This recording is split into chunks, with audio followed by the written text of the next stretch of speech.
और हम शुरुआत कर रहे हैं मुंबई की खबर से, जहां के विले पार्ले इलाके में कल देर रात एक इमारत की 11वीं मंजिल पर आग लग गई। आग लगते ही इलाके में हड़कंप मच गया। आग की खबर मिलते ही मौके पर दमकल की गाड़ियां पहुंची। करीब 1 दर्जन गाड़ियां मौके पर भेजी गईं। आग पर काबू पाने की कोशिश शुरू हुई। फायर ब्रिगेड की टीम ने 11वीं मंजिल के फ्लैट में फंसे 5 लोगों को रेस्क्यू किया, जिनमें 2 पुरुष, 2 महिलाएं और एक बच्चा शामिल है। सभी को इलाज के लिए नानावती अस्पताल में भेजा गया। करीब 1 घंटे की मशक्कत के बाद आग पर काबू पा लिया गया, लेकिन इस हादसे में 2 लोगों की मौत हो गई। आग की वजह से 2.5 साल का एक बच्चा और 23 साल की एक महिला की मौत हो गई, जबकि 3 अन्य लोगों को अस्पताल में भर्ती करवाया गया है।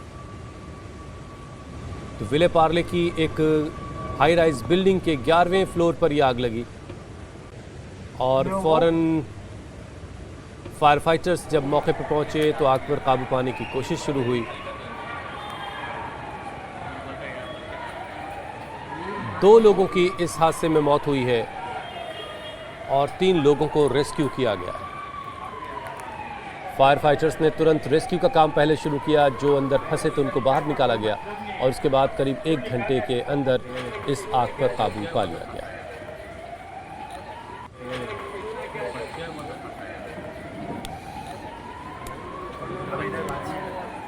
ये विले पार्ले मुंबई की तस्वीरें आप देख रहे हैं, जहां एक हाई राइज रेसिडेंशियल टावर के 11वें फ्लोर पर आग लगी। इस फ्लोर पर रहने वाले लोगों को सबसे पहले रेस्क्यू किया गया और तुरंत अस्पताल पहुंचाया गया।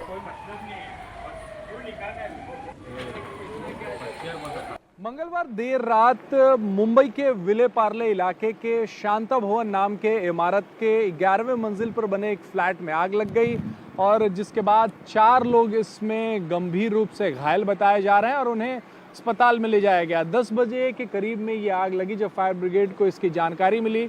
पहले फायर ब्रिगेड ने इसे नंबर 1 का कॉल दिया, लेकिन आग ज़्यादा फैल रही थी, इस वजह से नंबर 2 का कॉल देकर यहाँ पर 1 दर्जन से ज़्यादा फायर ब्रिगेड की गाड़ियाँ पहुँची, मुंबई पुलिस के अधिकारी पहुँचे और जो तमाम यंत्रणा यहाँ पे पहुँची। उसके बाद आग पर काबू पाने की कोशिश की जाने लगी।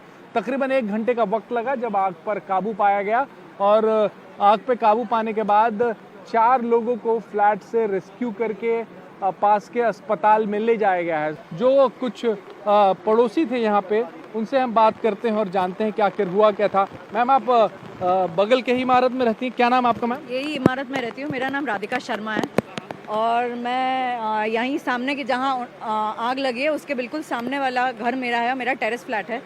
तो मैं अपने बेटे के साथ डिनर के लिए हम लोग जस्ट देख रहे थे और स्मोक आना शुरू हो गया था और हम आइडेंटिफाई कर रहे थे कि भाई एग्जैक्टली है क्या। My son said immediately, mamma that is fire, and by the time he said, धुप करके फ्लेम्स बाहर आए and it was a full fledge fire. So within few minutes तो सब पकड़ लिया था, धपाधप बाहर आ गया था and it was complete chaos. The first thing we did was, because वहाँ के खुद के बिल्डिंग के लोगों को पता नहीं था कि आग लगी हुई है। कितने लोग नीचे से आके झुक के ऐसे देख रहे थे कि क्या हो रहा है, बिकॉज चीखना चिल्लाना शुरू हो गया। हम लोग सामने की बिल्डिंग से चिल्ला रहे थे कि भाई तुम्हारे उसमें आग लगी हुई है, निकलो यहाँ से, निकलो। वी वर लिटरली शाउटिंग, पर उन लोग को वो आवाज़, कियोस्क में आवाज़ नहीं आ रही थी, तो उनको आई थिंक उतरते उतरते ही काफ़ी टाइम लग गया था। कितने फ्लोर की बिल्डिंग है ma'am? I think 11 floors. Top floor पे ही आग लगी? टॉप फ्लोर पे यही बिल्डर है और उनके ही घर में लगी आग। अच्छा, बिल्डर भी यही है? हाँ, बताविया बिल्डर्स है एंड उनके ही वहाँ आग लगी हुई है। अच्छा, ये एक ही फ्लैट है ना? 2 फ्लैट में तो आग नहीं, हाँ, मतलब फ्लैट जो टॉप फ्लोर पे थी उसी में लगी, बट नीचे I don't think it is affected. But या जो hall, I am be hearing कि आग हॉल में लगी हुई थी एंड बेडरूम में लोग अटके पड़े थे। So I think that took some time कि बिकॉज वो लोग निकल नहीं पा रहे थे एंड जो उनके वहाँ से नीचे उतर चुके थे, दे वर सेइंग, बिकॉज ऊपर से फ़ोन वो लोग कर रहे थे कि वो लोग कहाँ अटके पड़े, वो लोग लोकेशन भी दे रहे थे कि पीछे की साइड पे, हम लोग पीछे की साइड पे। सो यस, हम लोग फायर ब्रिगेड को वो अपडेट कर रहे थे कि भाई है एंड यहाँ पे ये लोग अटके पड़े and there is a small child which was needing a rescue. I think some 2.5 year old child which was stuck. So yes. Rescue कर लिया गया क्या? देखा हुआ? I think so. They are all rescued and taken for medical help. Rescue operation के बाद fire और ambulance department ने बताया कि हादसे में 2 लोगों की जान गई है। मृतकों में एक 2.5 साल का बच्चा है, जबकि दूसरी 23 साल की एक महिला है। जो फ्लैट में मेड के तौर पर काम करती थी। हम लोगों ने 5 पेशेंट शिफ्ट किए नानावटी हॉस्पिटल में, जिसमें एक 2.5 साल का बच्चा था, उसकी हालत बहुत कंडीशन बैड है, और एक 23 इयर्स की फीमेल है, उसकी भी हालत बहुत कंडीशन बैड है, और बाकी 3 तो नॉर्मल है। 21:56 को इधर अंदर लगी थी और ये हमारा एल2 टाइप का फायर था। तो 11वें माले पे 2 फ्लोर थे, वो 2 फ्लोर पे पूरा अंदर लगा था। उसमें एक अंदर 3 व्यक्ति थे, वो सफोकेट हो गए धुआं की वजह से। इनहेल होने के बाद वो इनको हमने निकाल के नानावटी हॉस्पिटल में भर्ती किया था। उसमें 2 लोगों की मौत हो गई है और 2 इंजर्ड है, उनको ट्रीटमेंट के लिए उधर भर्ती करा दिया गया है। तो डेथ हो गई है, उनमें एक फीमेल है और एक 2.5 साल का एक बच्चा है। बाकी 2 जन है वो इमरजेंसी वार्ड में भर्ती किए हैं उनको ट्रीटमेंट के लिए। संसद के मानसून सत्र में अब सिर्फ 2 दिन का वक्त बाकी बचा है, लेकिन आज भी कामकाज के आसार कम ही दिखते हैं। आज की खबर यह है कि सरकार आज FCRA बिल को JPC में भेजने का प्रस्ताव रख सकती है। इस प्रस्ताव को सरकार के राज्य मंत्री सदन में पेश करेंगे। हालांकि इस बिल को लेकर विपक्ष में फूट दिखाई दे रही है। कांग्रेस जहां इस बिल को पूरी तरह से वापस लेने की मांग कर रही है, वहीं TMC, DMK और BJD इसे ज्वाइंट पार्लियामेंट्री कमेटी को भेजना चाहते हैं। ये बिल पिछले साल मार्च में लोकसभा में पेश किया गया था, लेकिन उस वक्त भी भारी विरोध के चलते सरकार ने इसको ठंडे बस्ते में डाल दिया था। DMK और NCP के रुख के बाद सरकार इसे ठंडे बस्ते में डालने को लिए तैयार है, ताकि परिसीमन बिल पर इन विपक्षी दलों का सहयोग मिल पाए। सरकार इसके जरिए डेडलॉक खत्म करने की कोशिश में है, लेकिन विपक्ष खासतौर से कांग्रेस के तेवर इसमें तीखे दिखाई दे रहे हैं। देखो, FCR के बारे में हम तो अपोज करने वाले हैं। एक दूसरी चीज, ऑल पार्टी मीटिंग हम बुला के, जो हमेशा फ्लोर लीडर की मीटिंग होती है, बुला के निर्णय लेंगे कल।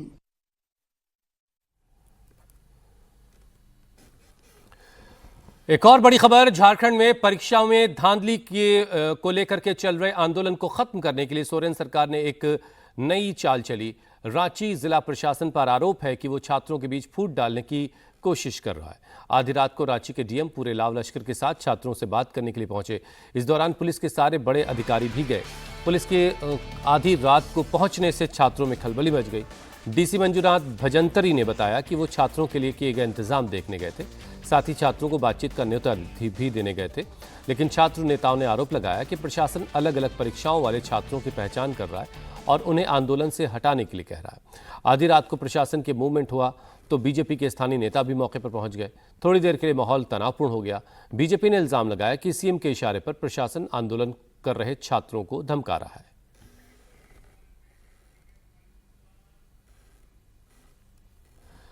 रांची में छात्रों के आंदोलन के बीच JSSC JE पेपर लीक के मामले में बड़ी गिरफ्तारी हुई है। पेपर लीक के मामले में की जांच कर रही SIT ने दिल्ली की परीक्षा एजेंसी बिन्सिस टेक्नोलॉजी प्राइवेट लिमिटेड के डायरेक्टर समेत 6 लोगों को गिरफ्तार कर लिया है। झारखंड की TDPL की तरह ही बिन्सिस टेक्नोलॉजी प्राइवेट लिमिटेड भी एक एग्जाम करवाने वाली एजेंसी है।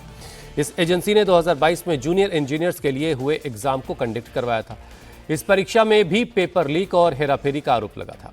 SIT ने कंपनी के डायरेक्टर अरुण कुमार के अलावा पेपर लीक के आरोपी रंजीत मंडल, दीपक कुमार, अभिषेक कुमार, कृष्ण कुमार और दीपक श्रीवास्तव को गिरफ्तार कर लिया है। JPSC में भ्रष्टाचार के मामले में पूर्व चेयरमैन L ख्यांगते की गिरफ्तारी के बाद JSSC पेपर लीक के मामले में यह सबसे बड़ी गिरफ्तारी है।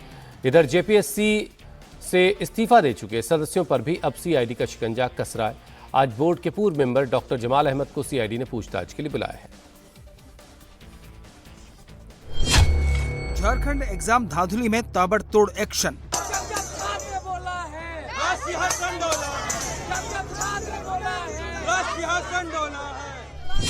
JPSC में भ्रष्टाचार पर CID, JSSC पर SIT की नजर।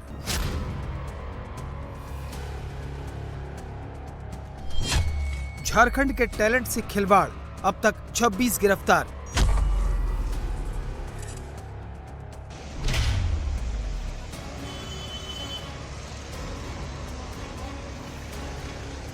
झारखंड की प्रतियोगी परीक्षाओं में धांधली और इन परीक्षाओं को कंडक्ट कराने वाली एजेंसियों के खुले खेल के खिलाफ एक तरफ छात्र आर पार के मूड में हैं, तो अब जेपीएससी के भ्रष्ट अधिकारियों से लेकर जेएसएससी के गुनहगारों तक कड़ा एक्शन हो रहा है। जेपीएससी में भ्रष्टाचार की जांच कर रही झारखंड सीआईडी की टीम अब तक जेपीएससी के पूर्व चेयरमैन एल ख्यांगते समेत 20 लोगों को अरेस्ट कर चुकी है, तो वहीं अब जेएसएससी के अफसरों पर भी शिकंजा कस रहा है। 2022 में हुए जेएसएससी जेईई पेपर लीक मामले की जांच कर रही एसआईटी ने दिल्ली की परीक्षा एजेंसी बेनेसिस टेक्नोलॉजी प्राइवेट लिमिटेड के मैनेजर और एजेंसी के फरार डायरेक्टर कम मैनेजर अरुण कुमार समेत 6 लोगों को गिरफ्तार किया है। 2022 में हुए जेएसएससी जेईई पेपर लीक मामले की जांच कर रही एसआईटी ने दिल्ली और मुंबई से गिरफ्तारी की है। इस मामले में दिल्ली की परीक्षा एजेंसी बेनेसिस टेक्नोलॉजी प्राइवेट लिमिटेड के मैनेजर कृष्ण कुमार और पूर्व कैंडिडेट रंजीत मंडल, दीपक कुमार, अभिषेक कुमार और दीपक श्रीवास्तव को दिल्ली से गिरफ्तार कर न्यायिक हिरासत में भेज दिया गया है। एजेंसी के फरार डायरेक्टर कम मैनेजर अरुण कुमार को 10 अगस्त को ही मुंबई से गिरफ्तार किया गया था, जिसे कोर्ट ने जुडिशियल कस्टडी में भेज दिया है। जांच एजेंसियों का यह एक्शन ऐसे वक्त में हुआ है जब रांची में छात्र परीक्षा में हुई धांधली को लेकर प्रोटेस्ट कर रहे हैं। झारखंड में छात्रों का आंदोलन धीरे धीरे रंग ला रहा है, पुरानी परतें खुल रही है, गिरफ्तारियां हो रही है। 2022 में जूनियर इंजीनियर पद के लिए एक एग्ज़ाम हुआ था, जेपीसीसी के द्वारा ये एग्ज़ाम कंडक्ट करवाया गया था। 1279 पदों की ये वैकेंसी थी जूनियर इंजीनियर्स की, और एग्ज़ाम शुरू होने के साथ ही ये पता चल गया कि पेपर लीक हो चुका है। मार्केट में आंसर सीट बिक रहे थे। हालांकि वो एग्ज़ाम कैंसिल कर दिया गया था, और एक छात्र की ही शिकायत पे जब जांच होने लगी तो पता चला कि दिल्ली में मुनेरका गांव में बैंक स्ट्रीट में मकान नंबर 383 में एक कंपनी है बेनेसिस टेक्नोलॉजी प्राइवेट लिमिटेड। ये मकान नंबर आप देख सकते हैं, 383 बैंक स्ट्रीट, मुनेरका गांव। और ये मार्केट में देख के आपको ऐसा नहीं लगेगा कोई सॉफ्टवेयर कंपनी यहाँ पे है। हालांकि लास्ट जो एक्टिवेटेड दिखा रहा है वो 2023 तक वो कंपनी यहाँ पे एक्टिवेट थी, और इस मामले में 5 गिरफ्तारियां पहले ही हो चुकी थी। यानी 10 अगस्त को अरुण कुमार, जो कि मैनेजर प्लस डायरेक्टर थे इस कंपनी के, उसकी गिरफ्तारी हुई है। जिस बेनेसिस टेक्नोलॉजी प्राइवेट लिमिटेड के डायरेक्टर को एसआईटी ने अरेस्ट किया है, वो एजेंसी 2022 में जेएसएससी जूनियर इंजीनियरिंग परीक्षा के संचालन से जुड़ी थी। 1279 पदों की भर्ती वाली ये परीक्षा 3 जुलाई 2022 को आयोजित की गई थी, लेकिन परीक्षा से पहले ही प्रश्नों के आंसर की व्हाट्सएप पर वायरल हो गई। पेपर लीक होने के बाद जेएसएससी ने परीक्षा रद्द कर दी और मामले की जांच के लिए एसआईटी बनाई। जांच में परीक्षा संचालन करवाने वाली एजेंसी लिप्त पाई गई है। पटना में अभ्यर्थियों को प्रश्न और उत्तर हटवाने की बात भी सामने आई। जेएसएससी के एग्जाम में धांधली को लेकर अब एक्शन शुरू हुआ है, लेकिन झारखंड में विपक्ष लगातार जेएसएससी पर सवाल उठाता रहा है। ये जो धंधा है, ये जो जॉब को बेचने वाला धंधा है, इसमें सिर्फ जेएसएससी और जेपीएससी तक ही नहीं लगता है कि एक सफेद पोश उसमें शामिल है। और आज भी जेएसएससी के जो प्रभारी जो चेयरमैन है, प्रभारी जो अध्यक्ष है, वो प्रशांत कुमार आईएएस, उनके ऊपर कोई कार्रवाई नहीं हुई। सबसे अधिक जॉब होते हैं, सबसे अधिक गड़बड़ी पार्ट रिजल्ट निकाला गया है तो जेसीसी का निकाला गया है। और आज बच्चे क्या मांग कर रहे हैं? भाई इतना जो जेसीसी और जेपीएससी के एग्जाम में जिनकी मैंने अभी उल्लेख किया, जो गड़बड़ी हुई है उसकी सीबीआई से जांच होनी चाहिए। आज से 4 साल पहले जिस एग्जाम में धांधली को लेकर अब गिरफ्तारी हुई है, उसमें आरोपी रंजीत मंडल की मुंबई से गिरफ्तारी सबसे अहम कड़ी मानी जा रही है, क्योंकि जेईई परीक्षा का पेपर जिस व्हाट्सएप नंबर से वायरल हुआ था वो रंजीत मंडल का ही था। पुलिस ने 7 अगस्त को मुंबई के अंबोली से रंजीत मंडल को हिरासत में लिया। इसके बाद पुलिस उसे ट्रांजिट रिमांड पर झारखंड लेकर आई।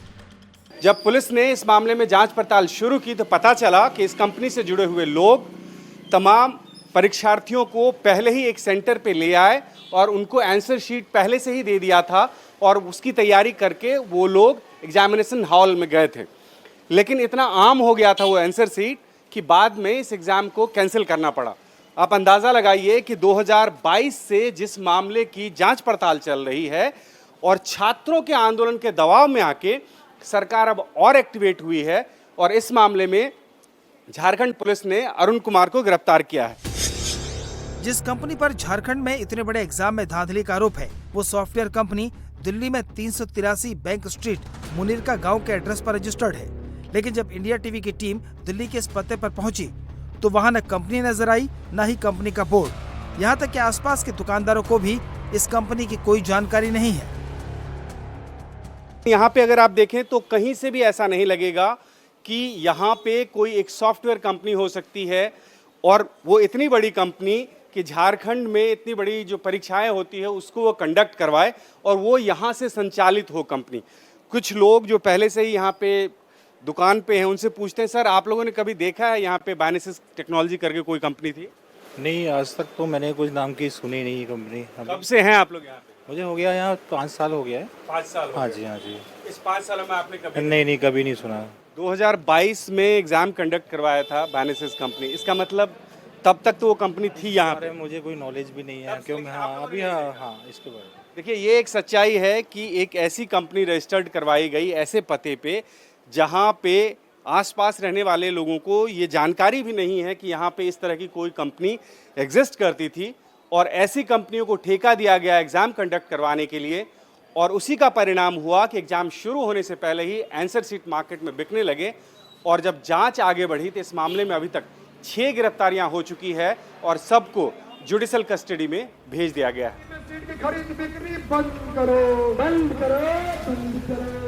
इस बीच जेपीएससी से हाल ही में इस्तीफा देने वाले तीनों मेंबर्स पर भी शिकंजा कसने की तैयारी है।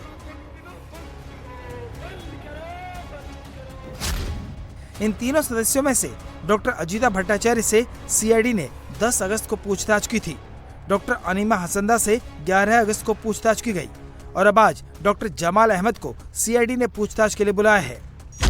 जाहिर है जेपीएससी के पूर्व चेयरमैन एल खिंग्याते की गिरफ्तारी के बाद अब जेएसएससी के दूसरे आरोपियों पर भी एसआईटी की नजर है। बात करते हैं देश भर में मॉनसून की बारिश की, जहां ज्यादातर राज्यों में हो रही बारिश की वजह से बाढ़ जैसे हालात दिखाई दे रहे हैं। सड़कों पर कई फीट पानी भरा है, निचले इलाके पानी में डूबे हैं, जिस वजह से लोगों को काफी परेशानियों का सामना करना पड़ रहा है। हालांकि ये परेशानी अभी खत्म होने वाली दिखती नहीं है, क्योंकि मौसम विभाग ने आज 19 राज्यों के लिए बारिश का अलर्ट जारी किया है। आईएमडी ने कहा कि 19 राज्यों में तेज या बहुत तेज बारिश हो सकती है। ऐसे में लोगों को अलर्ट रहने की जरूरत है।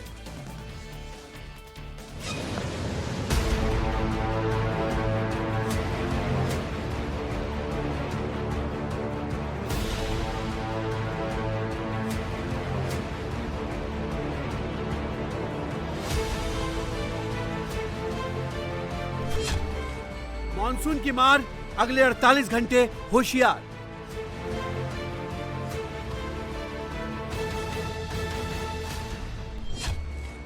पहाड़ पर कुदरत का कहर, तबाही का मंजर।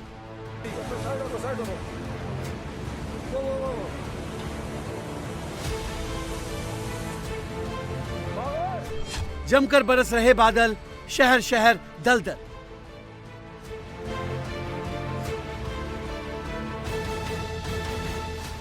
पूरब से पश्चिम और उत्तर से दक्षिण तक बाढ़, बारिश और लैंडस्लाइड का प्रकोप देखने को मिल रहा है।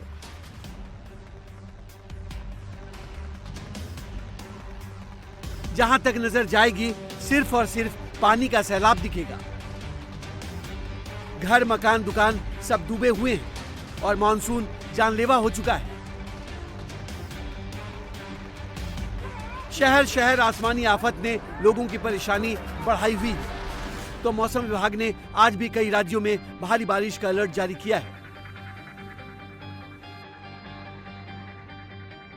विभाग के मुताबिक आज 19 राज्यों में भारी बारिश हो सकती है। यूपी, दिल्ली, बिहार, हरियाणा, राजस्थान, उत्तराखंड, हिमाचल प्रदेश, पंजाब, जम्मू कश्मीर, झारखंड, पश्चिम बंगाल, ओडिशा, मध्य प्रदेश, छत्तीसगढ़, गुजरात, महाराष्ट्र, तेलंगाना, आंध्र प्रदेश और केरल में भारी बारिश और आंधी की चेतावनी जारी की गई है। देश में एक बार फिर मानसून रफ्तार पकड़ने वाला है। आईएमडी की माने तो 2 नए लो प्रेशर एरिया बनने की संभावना है। इस समय मध्य प्रदेश के आसपास और बंगाल की खाड़ी में 2 अलग अलग मौसम सिस्टम सक्रिय हैं। इनके मजबूत होने के बाद मध्य पूर्वी और उत्तर भारत में बारिश बढ़ सकती है, जिसका असर कई राज्यों में दिख सकता है। कहीं भारी बारिश होगी तो कहीं लगातार हल्की से मध्यम बारिश का दौर चलेगा। एक तरफ देश भर में मानसून तबाही मचा रहा है, बाढ़, बारिश और लैंडस्लाइड ने परेशानी बढ़ाई हुई है, तो दूसरी ओर नगर निगम की लापरवाही का खामियाजा आम आदमी भुगत रहा है। हादसे की ये तस्वीरें राजस्थान के जोधपुर की हैं, जहां बासनी इंडस्ट्रीज एरिया में सड़क किनारे खुला पड़ा सीवरेज गटर हादसे की वजह बन गया और बाइक सवार 3 लोग अचानक उसमें जा गिरे। जानकारी के मुताबिक कुछ घंटे की बारिश के बाद सड़क पर पानी भर गया, नाले उफान पर आ गए और बाइक सवार 3 लोग गटर में जा गिरे। पूरी घटना मौके पर लगे सीसीटीवी कैमरे में कैद हो गई। हालांकि गनीमत रही कि किसी को ज्यादा चोट नहीं आई और सभी सुरक्षित निकल गए। वहीं घटना का वीडियो सामने आने के बाद अब नगर निगम की व्यवस्थाओं पर गंभीर सवाल खड़े हो रहे हैं। राजस्थान के अलावा मध्य प्रदेश में भी जमकर बारिश हो रही है। भोपाल, सीहोर, डिंडोरी जैसे कई जिलों में बारिश का अलर्ट जारी है। भोपाल में तो स्कूल कॉलेज बंद कर दिए गए, नदी नाले उफान पर हैं और सड़कों पर कई फीट पानी भरा है। भोपाल के पास बाबाझीरी पिकनिक स्पॉट पर तेज बारिश के बीच 7 युवक फंस गए, जिसकी सूचना पर मौके पर रेस्क्यू टीम पहुंची और सभी को सुरक्षित निकाला गया। दरअसल इलाके में तेज बारिश के बीच पहाड़ों से पानी पिकनिक स्पॉट के चारों ओर भर गया और लोग एक टीले पर फंस गए, जिसकी सूचना तत्काल पुलिस को दी गई और मौके पर पहुंची पुलिस, एसडीआरएफ और स्थानीय ग्रामीणों ने सभी 7 युवकों का सुरक्षित रेस्क्यू कर लिया। वहीं उत्तराखंड में लगातार बारिश के बीच तमक नाले का वैली ब्रिज उफनते पानी की चपेट में आकर बह गया था, जिसके बाद ये टीमें रेस्क्यू में जुटी। हालांकि अब इलाके में ट्रैफिक बहाल कर दिया गया है। तमक नाले पर ह्यूम पाइप लगाकर एक वैकल्पिक अस्थायी रास्ता बनाया गया है, जिसके बाद इस रास्ते पर गाड़ियों की आवाजाही फिर से शुरू हो गई। वहीं मौके पर प्रशासन और संबंधित विभागों की टीमें तैनात हैं। लापता लोगों की तलाश जारी है और युद्ध स्तर पर काम किया जा रहा है। तस्वीरें गुरुग्राम की हैं, जहां सड़क पर नाव उतारना निजी कंपनी को भारी पड़ गया। दरअसल बारिश के बाद जब सड़कों पर जलभराव हुआ तो निजी कंपनी ने अपनी नाव उतार दी। नाव चलती देख जलभराव में फंसे लोग भी नाव से घर पहुंचने लगे, जिस मामले पर अब गुरुग्राम ट्रैफिक पुलिस ने कार्रवाई करते हुए नाव को जब्त कर लिया और निजी कंपनी पर 50,000 का जुर्माना लगाया है। हालांकि कंपनी ने सोशल मीडिया पोस्ट कर नाराजगी जताई और तंज कसा कि नाव चलाने पर हजारों का चालान किया, लेकिन सालों से सड़क पर भरे पानी का जिम्मेदार कौन है। आज सुबह की एक और बड़ी खबर आपको बताते हैं। झारखंड में एग्जाम्स में धांधली के खिलाफ चल रहे आंदोलन को खत्म करने के लिए सोरेन सरकार ने एक नई चाल चली। रांची जिला प्रशासन पर आरोप यह है कि वो छात्रों के बीच अब फूट डालने की कोशिश कर रहा है। आधी रात को रांची के डीएम पूरे अपने लाव लश्कर के साथ छात्रों से बात करने के लिए पहुंच गए। इस दौरान पुलिस के सारे बड़े अधिकारी भी थे। पुलिस की आधी रात को वहां पहुंचने से छात्रों के बीच खलबली मच गई। डीसी मंजुनाथ ने बताया कि वो छात्रों से बातचीत करने के लिए आए हैं और वहां इंतजाम कैसा है ये भी देखना चाहते हैं। साथ ही छात्रों को बातचीत का न्योता भी दिया गया, लेकिन छात्र नेताओं ने आरोप लगाया कि प्रशासन अलग अलग तरह के एग्जाम देने वाले छात्रों को पहचान करके उन्हें अलग अलग करना चाहती है और आंदोलन से हटाना चाहती है। आधी रात को प्रशासन की मूवमेंट हुआ तो बीजेपी के स्थानीय नेता भी मौके पर पहुंच गए। थोड़ी देर के लिए माहौल काफी तनावपूर्ण हो गया। बीजेपी ने आरोप लगाया कि सीएम के इशारे पर प्रशासन आंदोलन को खत्म करने के लिए छात्रों को धमका रहा है।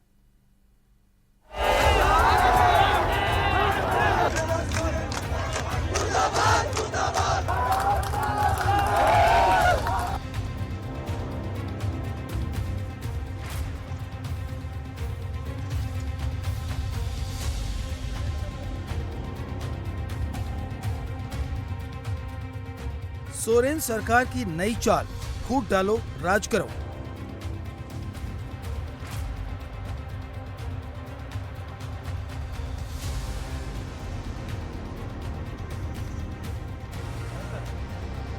हेमंत सरकार का मिडनाइट प्लान, छात्रों को बांटो, आंदोलन तोड़ो।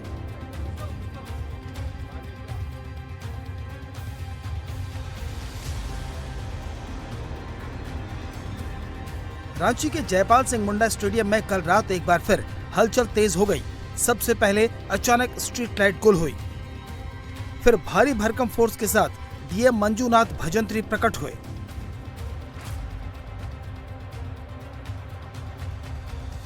उनके पीछे पीछे पुलिस के बड़े अफसर आए। एसएसपी राकेश रंजन और एसपी पारस राणा भी पहुंचे।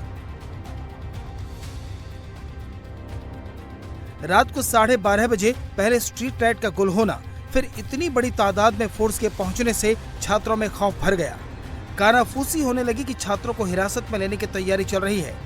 इस बीच आरोप लगा कि डीएम के नेतृत्व में पहुंची जिला प्रशासन की टीम छात्रों में फूट डाल रही है।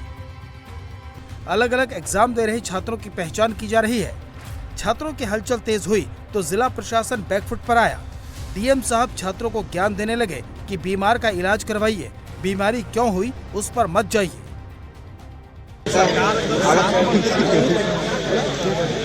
कैंडिडेट तो आप सर अभी 6 महीना करीब होने वाला है जॉब दिए हुए, ना सीआईडी को पकड़ पाया।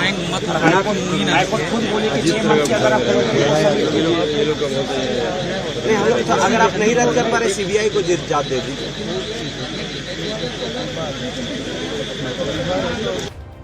छात्रों ने प्रशासन का पैंतरा भांप लिया, इसलिए वो अड़े रहे। आखिरकार डीसी को कहना पड़ा कि वो छात्रों को फिर बातचीत का न्योता देने आए थे। अरे हो तो क्या, कितना बात करिए। अभी सर तो बात किए सर, फिर आप करिए सर। एक मिनट सर, ऐसे बच्चों से मिलने के लिए क्या हटाया जा रहा है बच्चों लोगों को? बच्चों से मिलने के लिए आए थे उनसे कि किसी तरह का कोई समस्या है तो नहीं है, तो बच्चे से मिले।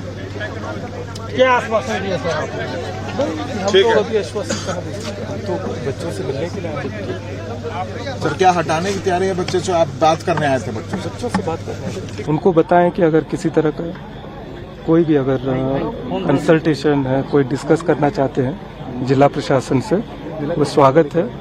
और हम लोगों ने बताया कि 24 घंटे हम लोग जिला प्रशासन उपलब्ध है, किसी तरह का कोई सहयोग चाहिए वो मिल सकता है। लेकिन हमारा अनुरोध है कि एक प्रैक्टिकल इम्प्लीमेंटेबल एक नेक्स्ट स्टेप की तरफ सभी छात्र लोग भी सोचे और उसी के अनुसार हम लोग भी सहयोग करेंगे।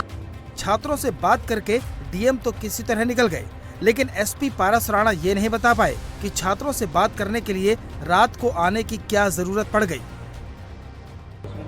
उठाने के लिए किसी को नहीं आए हैं हम लोग। इधर सिक्योरिटी की जो तैयारी है या फिर जो कुछ जैसे कि वहाँ जो पत्थरबाजी हुई थी उसमें जो कोर कमेटी उनके द्वारा भी बताया गया है कि जो कोर कमेटी के जो मेंबर्स है वो बोल रहे हैं कुछ असामाजिक तत्वों ने हमारे प्रोटेस्ट को खराब करने की कोशिश करी। अभी भी हम लोग कुछ लोगों को वेरीफाई करने के लिए आए थे कि कौन है कौन नहीं है। अब एक लड़का मिला भी था, आप लोगों को इन्फॉर्मेशन मिली होगी, खुद को आजमगढ़ का बता रहा है। अपनी आइडेंटिटी बताने पे मास्क लगा के कह रहा है मास्क तो नहीं हटाएंगे, हम नहीं बताएंगे हम कौन हैं। फिर कुछ रीजन भी नहीं बता पा रहा है कि क्यों आया है। हो सकता है कोई क्राइम करके आए हो किसी और स्टेट से, कैसे आए हो, उसका वेरिफिकेशन करना तो हमारे लिए जरूरी है। इसलिए हमारी टीम आई थी और छात्रों से जो है प्रशासन की टीम बातचीत करने के लिए आई। छात्रों में हलचल बढ़ गई थी। लोगों को ये समझने में मुश्किल हो गई कि आधी रात को इतनी फोर्स क्यों आई। प्रशासन की टीम भूख हड़ताल पर बैठे छात्रों से मिली, दूसरे साथियों से भी बात की और जब छात्र नेताओं ने बातचीत का ब्यौरा दिया तो हेमंत सरकार की चाल सामने आ गई। डीसी सर आए थे, एसएसपी सर आए थे, सिटी एसपी पारस राणा सर आए थे और साथ ही थाना प्रभारी थे और भी कुछ लोग थे। पूरा प्रशासन पूरा फोर्स लेके आया था। तो देखिए फोर्स आने का मतलब समझिएगा बात को, जब पूरी टीम आएगी तो बच्चे तो डरेंगे ना। उनको तो ये एंटिसिपेशन होगा कि नहीं हमारी गिरफ्तारी हो सकती है या फिर हमारा स्टेज खाली कराया सकता है। अब यहाँ आइडेंटिफिकेशन चल रहा है कि जेपीएससी वाले अलग जाओ, जैसे जेपीएससी वाला तुम्हारा काम तो हो गया, जैसा सुनने में मुझे आया तुम्हारा काम हो तो हो गया, तुम यहाँ क्यों हो? तो ये तो बिल्कुल गलत है ना। आप तो मतलब सेग्रीगेशन करना चाहते हो, सेग्रीगेट करना चाहते हो, आप बांटना चाहते हो। अब वही इस बार छात्र नहीं बटेंगे, पूरे झारखंड के छात्र नहीं बटेंगे। दिन भर समय नहीं मिलता, लेकिन सर लोग रात में आते, अच्छी बात है, रात में आपका स्वागत है। पर ये चीज बोलना कि आप आइडेंटिफाई करिए, हर व्यक्ति को आइडेंटिफाई करने का पावर हम लोग को नहीं है। इसके लिए आईबी है, इसके लिए इनका स्पेशल ब्रांच है, पूरी टीम है। अभी तो कॉपरेशन मिल रहा है, लेकिन अगर कॉपरेशन ये डिरेल हुआ तो फिर छात्रों के गुस्से को नहीं संभाल पाएंगे, सीधी सी बात। पुलिस की हलचल की खबर मिलते ही स्थानीय बीजेपी विधायक और दूसरे नेता भी मौके पर पहुंच गए। आरोप लगाया कि छात्रों को पुलिस धमका रही है और इसे बर्दाश्त नहीं किया जाएगा। नहीं, हम लोगों को जैसे ही सूचना हुई है हम लोग आए हैं, छात्रों के समर्थन में आए हैं और छात्र अपने आप को अकेले नहीं समझे।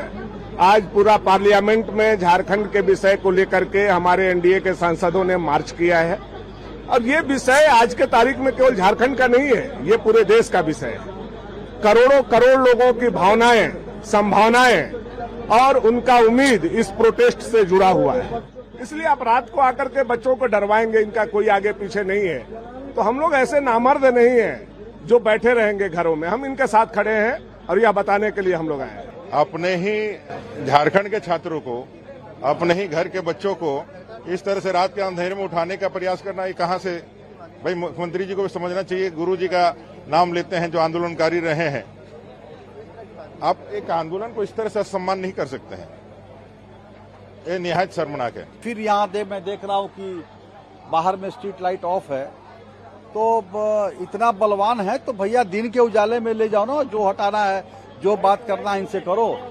ये रात में क्यों आप 2 बजे रात में छात्रों को ऐसे ही परेशान है? ये लोग अंधेरे, रात के अंधेरे में कहाँ जाएंगे? आप दिन में आओ, ठाट से बात करो, जो भी बताना है बताओ और फिर बोलो कि भाई खाली कीजिए। पहले छात्रों पर लाठीचार्ज से हेमंत सरकार घिर चुकी है, तो वहीं बीजेपी ने भी इसे पॉलिटिकल एजेंडा बना लिया है। रांची बंद और एबीवीपी के मार्च ने हेमंत सरकार को परेशानी में डाला, तो सीएम ने नया कार्ड खेल दिया। हेमंत सोरेन ने आरोप लगाया कि षड्यंत्र लखनऊ से चल रहा है। अध्यक्ष महोदय, हम लोगों ने चौथी जेपीएससी बैकलॉग 23-25 माननीय सदस्यगण एफआरओ 11-13 जेपीएससी और एबीपी, ये सभी परीक्षाएं बीती मेंस हो चुके हैं, कानूनी प्रक्रिया के तहत आ चुका है अध्यक्ष महोदय। आप लोग और टीडीपी के द्वारा जो भी परीक्षाएं हुई है उन सभी का जांच हम कराने के लिए तैयार है और जांच चल भी रही है। ये सारी चीजें बड़ा ही मकड़जाल की तरह बुना हुआ, जो इन्हीं के द्वारा बुनाया गया है अध्यक्ष महोदय। डीडीपीएल कंपनी कहाँ की है अध्यक्ष महोदय? यूपी की है, लखनऊ की है अध्यक्ष महोदय। वहां से वो षड्यंत्र करके यहाँ के यूपी बिहार के लोगों के साथ जुड़ाव बना करके यहाँ के नौजवानों को दिग्भ्रमित करने का काम कर रहा है अध्यक्ष महोदय। क्या करेंगे? सीआईडी क्या जांच करेगी? सीआईडी वाले ने तो सब गुड़ गड़बड़ कर रखा है। पहले जो सीआईडी सीजीएल की जांच कर रहे थे तो डायरेक्शन ठीक चल रहा था, उसकी भी जांच की, आज दस्तावेज पड़ा हुआ है। इसलिए हम तो मुख्यमंत्री से बार बार मैं कहता हूं, भाई आप डर क्यों रहे हो? आप कह रहे कि कोई गड़बड़ी नहीं हुआ है, अपोजिशन वाले हंगामा कर रहे हैं। तो आप अगर एक ही तो बात है, सीबीआई को दे दीजिए, जांच करेगी, जो दोषी होंगे पकड़े जाएंगे, जिन्होंने पैसे दे करके नौकरी लिया है, गलत किया, उनकी नौकरी चली जाएगी। तो इतनी बड़ी मात्रा में अगर हर परीक्षा में जो बिक रहा है, इसका मतलब है इसमें सिर्फ वहां दफ्तर में लोग जो है, जिनकी वहां जिम्मेवारी वही नहीं बल्कि सत्ता में भी लोग हैं, वो लोग भी कहीं ना कहीं उसमें इन्वॉल्व है। हेमंत सरकार को रास्ता नहीं सूझ रहा है। रांची में प्रोटेस्ट की चर्चा पूरे देश में हो रही है, संसद में इसकी आवाज गूंज रही है। इसलिए अब सीएम ने आधी रात को फोर्स का डर दिखाकर छात्रों को बांटने का प्लान बनाया। हालांकि छात्रों के डटे रहने की वजह से ये प्लान भी धरा का धरा रह गया।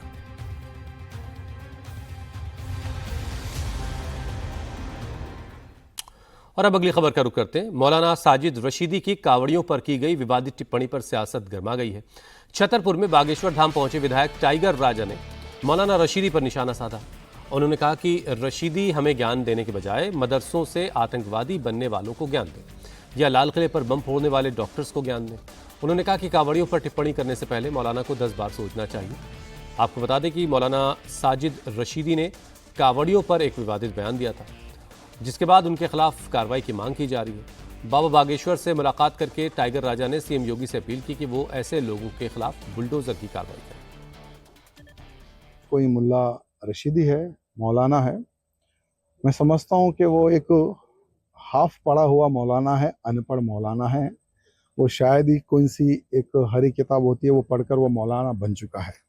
तो मुल्ले मौलाना को कहना चाहूँगा कि भाई हमारे कावड़ियों पर कमेंट करने से पहले 10 बार सोच लेना तुमने क्या शब्दों का उपयोग किया है। तुम्हारी जो मानसिकता है देशद्रोही वाली मानसिकता है और तुम है देशद्रोही और वही भाषा का उपयोग तुम लोग करते हो। अरे भाई हमें नॉलेज देने के बजाय जो लोग मदरसा में पढ़ते हैं लिखते हैं, आतंकवादी मदरसा में पढ़ने वाला हर वो व्यक्ति आतंकवादी बन रहा है।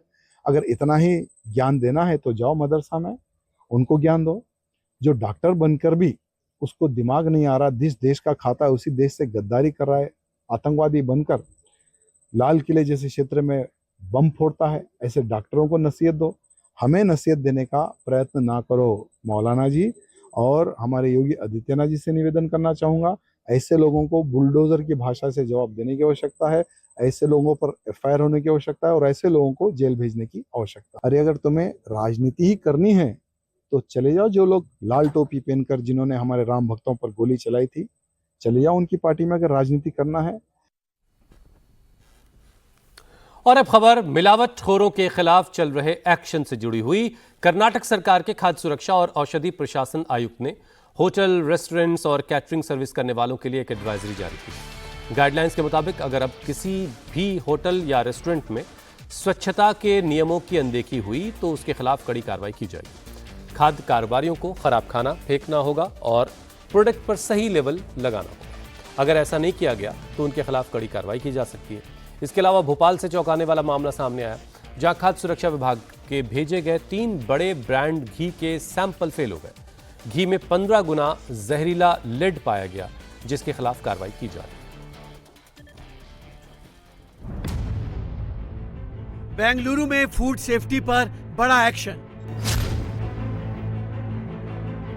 होटलों में मिली गड़बड़ी, सख्त गाइडलाइंस हुई जारी। खाने पीने की चीजों में मिलावट करने वाले सावधान हो जाएं। होटलों में खराब खाना देने वाले संभल जाएं, क्योंकि अब एक गलती और नियमों की अनदेखी बहुत भारी पड़ने वाली है। कर्नाटक सरकार ने खाद्य सुरक्षा को लेकर होटल, रेस्टोरेंट और खाद्य कारोबारियों के लिए एक एडवाइजरी जारी की है और नियमों का सख्ती से पालन करने को कहा गया है। दरअसल बीते दिनों खाद्य सुरक्षा विभाग ने बेंगलुरु के 26 3 स्टार और 5 स्टार होटलों में छापेमारी की थी, जिस दौरान साफ सफाई और नियमों के पालन में गंभीर कमियां पाई गई थी। स्वास्थ्य मंत्री यूटी खादर के निर्देश पर फूड सेफ्टी अधिकारियों की 30 टीमों ने बेंगलुरु शहर के सभी जीबीए जोन में अचानक निरीक्षण किया था, जिस दौरान बड़े पैमाने पर खाने पीने की चीजों के खराब होने और उन्हें असुरक्षित तरीके से स्टोर करने की बात सामने आई थी।